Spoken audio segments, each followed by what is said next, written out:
आज मुंबई MMR रिजनमध्ये नाविन्यपूर्ण ज्या शिक्षक बंधू भगिनींनी संस्थांनी काम केलेलं आहे त्यांचं एक बैठक या ठिकाणी संपन्न झाली। अगदी आमच्या शिक्षकांच्या पासून तर मुख्याध्यापकांच्या पर्यंत वेगवेगळ्या क्षेत्रामध्ये त्यांनी नाविन्यपूर्ण उपक्रम संपन्न केलेले आहेत, त्याची माहिती घेतली आणि या सर्वांचं मनोगत येणाऱ्या काळामध्ये जसं यापूर्वी विद्यार्थी पालकांचं पण आपण ऐकून घेतलेलं आहे, शिक्षकांच्या संघटना आहेत त्यांचं पण आपण मनोगत ऐकून घेणार आहोत। त्यांच्याही अनेक अडीअडचणी आहेत, अनेक नाविन्यपूर्ण कार्य संपन्न करणारे राज्यव्यापी अनेक शिक्षक पण आहेत। या सर्वांना सोबत घेऊन गाव पातळीवर ग्राम शिक्षण समिती आहेत, त्यांचं बळकटीकरण कसं करता येईल त्या शिक्षण समित्यांना पण आपण विश्वासात घेणार आहोत, त्या गावांना पण विश्वासात घेणार आहोत, पालकांना पण आपण विश्वासात घेणार आहोत। अनेक शिक्षण संस्था आहेत, त्यांच्याही अडीअडचणी आहेत, खूप चांगलं कार्य करणाऱ्या पण अनेक संस्था आहेत, त्यांचं पण मनोगत ऐकून घेणार आहोत आणि सर्वांचं ऐकून घेतल्याच्या नंतर येणाऱ्या काळाच्यासाठी त्याचा एक रोड मॅप आपण तयार करणार आहोत। विद्यार्थी केंद्रबिंदू मानून हा रोड मॅप त्या ठिकाणी तयार होईल। सामान्यातल्या सामान्य पालकाच्या पाल्याला, त्या विद्यार्थ्यालाही या स्पर्धेच्या युगाचं शिक्षण मिळालं पाहिजे, त्या शर्यतीत तो टिकला पाहिजे, या दृष्टिकोनातनं विभागाच्या वतीने कार्यक्रम तयार केला जाईल। उपमुख्यमंत्री महोदय, मुख्यमंत्री महोदयांना त्याचं प्रेझेंटेशन दिलं जाईल, त्यांचं मार्गदर्शन घेऊन विभाग पुढे कार्यरत होईल। सोबतच 100 दिवसांचा रोडमॅप याबद्दल तुम्ही म्हणताय, संविधानाच्या वाचनासाठी 100 दिवसांचा पण होईल आणि एक म्हणजे शॉर्ट टर्म ताबडतोबीने काय करू शकतो, लॉंग टर्म काय करू शकतो। आता उदाहरणार्थ शिक्षक बंधू भगिनींना शिक्षण बाह्य अनेक कामं असतात, काही कामांची एक जबाबदार म्हणून त्यांच्यावर जबाबदारी आहे, मान्य आहे, परंतु काही कामं अशी आहेत की ती नाही दिली तरी चालतील, किंबहुना काही कामं वारंवार त्याचा आढावा घेतला जातो। तर काय कमी कसं करू शकतो, तर की त्यांचा मूळ विषय जो आहे विद्यार्थ्यांना शिकवणं, तो फोकस कसा करता येईल त्याही दृष्टिकोनात आपण काम करणार आहोत। येणाऱ्या 26 जानेवारीला जो भारतीय प्रजासत्ताक दिन आपण साजरा करणार आहोत, तो साजरा करीत असताना आपल्याला माहिती आहे की सांस्कृतिक कार्यक्रम दर सालाबादाप्रमाणे संपन्न होत असतात। याही वर्षाला त्या गावामध्ये स्वातंत्र्य सैनिक, माजी सैनिक किंबहुना त्यांचे कुटुंब, त्या भागातले लोकप्रतिनिधी, एकंदरीत गावकऱ्यांना सोबत घेऊन हा भारतीय प्रजासत्ताक दिन अतिशय उत्साहामध्ये साजरा होईल, संपन्न होईल। यामध्ये आपली जी घटना आहे देशाची, त्याचं जे सारांश आहे, सरनामा, त्याचं वाचन त्या ठिकाणी सार्वजनिकरित्या केलं जाईल। तुम्ही मराठीच्या बळकटीकरणाचा सुद्धा उल्लेख केलात मगाशी। मुंब्र्यामध्ये जी घटना घडली आहे की एका फळ विक्रेत्याकडे केवळ मराठी बोलण्याचा आग्रह केला म्हणून अनेकांनी त्याला माफी मागायला लावली आहे, त्या तरुणाला धमकावणं सुद्धा या ठिकाणी व्हिडिओजमधून बघायला मिळालेलं आहे। त्याच्यामुळे मराठी शाळांच्या बळकटीकरणासाठी काही ठोस पावलं सरकार उचलणार आहे? जो रोड मॅप तयार होईल त्याच्यामध्ये तुम्हाला दिसून येईल की मराठी आपल्या राज्याची राज्यभाषा तर आहेच, त्याच्यासोबतच केंद्र शासनाने त्याला विशेष दर्जा पण त्या ठिकाणी दिलेला आहे आणि म्हणून मराठीचा सन्मान हा राखलाच गेला पाहिजे. मराठी माध्यमांच्या शाळेंमध्ये तर मराठीमधनं हे शिक्षण दिलंच जात आहे, परंतु इतर माध्यमांच्या पण ज्या शाळा आहेत त्याच्यामध्ये आताच्या घडीला अस्तित्वात जी काही नियमावली आहे त्या नियमांप्रमाणे मराठीचं जेवढं नियमांच्या अधीन राहून त्यांना शिकवणं कंपल्सरी आहे. म्हणजे मध्येच आपल्या तोंडात पण इंग्रजी शब्द येत असतात, तर त्याची अंमलबजावणी केली जाईल. त्यासोबतच आज सामनामधून देवेंद्र फडणवीस यांचं कौतुक करण्यात आलंय, मात्र एकनाथ शिंदे यांना त्यांचं नाव न घेता त्यांच्यावर टीकाही करण्यात आली आहे. गडचिरोलीचे पालकमंत्री व्हावेत देवेंद्र फडणवीस अशी इच्छा व्यक्त केली आहे.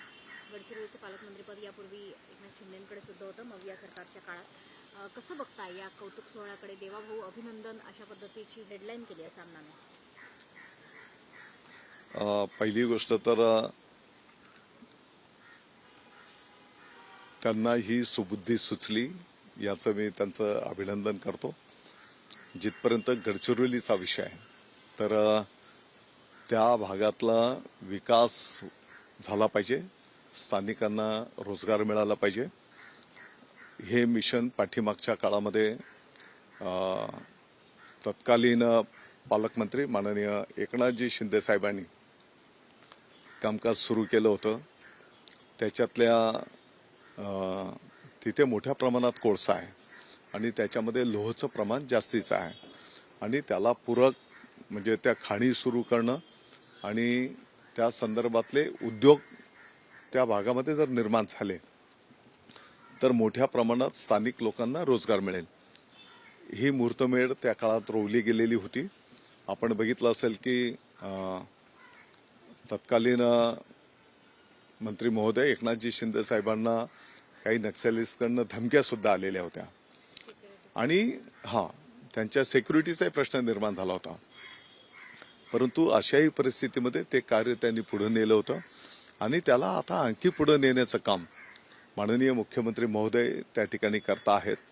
मला वाटतं की हे सगळ्यांना स्वागतार्ह बाब आहे. निश्चितपणे त्यांना सुबुद्धी सुचली, परंतु सुबुद्धी सुचत असताना पोटातली जी मळमळ आहे ते कावळे जसे ओरडतायत ना तशी त्याच्या पोटातली मळमळ पण त्याच्यातनं बाहेर पडताना दिसते आणि हे कोते विचार आहेत. म्हणजे ते करत असताना पण राजकारण करणं हे कोत्यापणाचं लक्षण आहे. जवळीक साधण्याचा प्रयत्न आहे हा भाजप. जुने मित्र पुन्हा जोडले जावेत. मी तर फार लहान कार्यकर्ता आहे.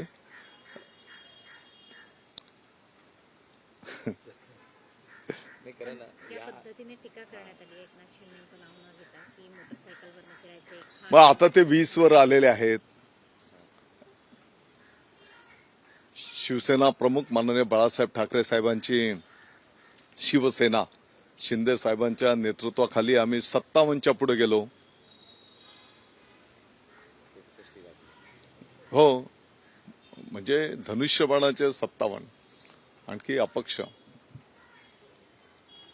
पण ज्या पद्धतीने ते म्हणतायत अग्रलेखातनं की एकीकडे जे जनता जनार्दनाने याच्यावर शिक्कामोर्तब केलेला आहे. फडणवीसांचं कौतुक केलं जातंय आणि दुसरीकडे एकनाथ शिंदेंनी त्या काळी पालकमंत्री असताना खंडणी वसूल केली असं स्पष्टपणे अग्रलेखातनं मान्य केलं. मी सांगितलं ते ही कावळ्याची पोटातली मळमळ आहे. मग त्यावेळेस तुम्ही काय करत होते? हे पण होते ना तेव्हा.